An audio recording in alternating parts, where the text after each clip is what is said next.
Kompas Update pukul 8 malam waktu Indonesia Barat hadir untuk Anda. Korban pembunuhan di kawasan Pasar Rebo, Jakarta Timur langsung dimakamkan pada Selasa siang.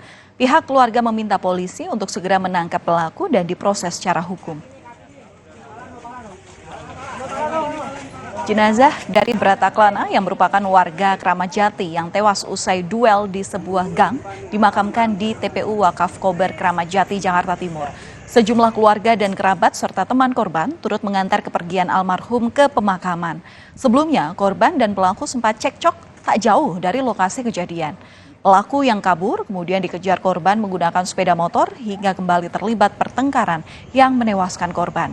Usai menusuk korban, terduga pelaku sempat kembali ke kontrakannya dan langsung melarikan diri.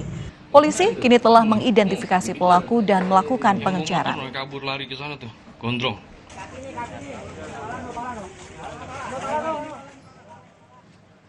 Demikian Kompas Update, program berita utama akan kembali untuk Anda.